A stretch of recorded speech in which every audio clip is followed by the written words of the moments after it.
হঠাৎ বনে আগুন লেগে গেল। সব প্রাণী পালিয়ে যাচ্ছিল, কিন্তু একটা শিয়াল আটকা পড়ে গেল। তার সাথে একটা ছোট হরিণও আটকা পড়ে গেল। আগুন দ্রুত ছড়িয়ে পড়ছিল, কিন্তু ঠিক যখন সব আশা শেষ হয়ে গেল তখনই একটা বাঘ দেখা দিল।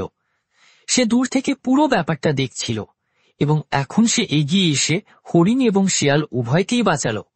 হরিণটি বাঘের প্রতি খুব কৃতজ্ঞ ছিল, কিন্তু শিয়াল তখনও একটু ভয় পেয়েছিল। আগুনের মাঝখানেও সে হরিণটিকে একা ছেড়ে যায়নি।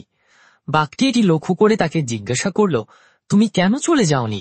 তুমি নিজেকে বাঁচাতে পারতে। শিয়াল উত্তর দিল, আমি কখনো আমার দায়িত্ব ত্যাগ করি না।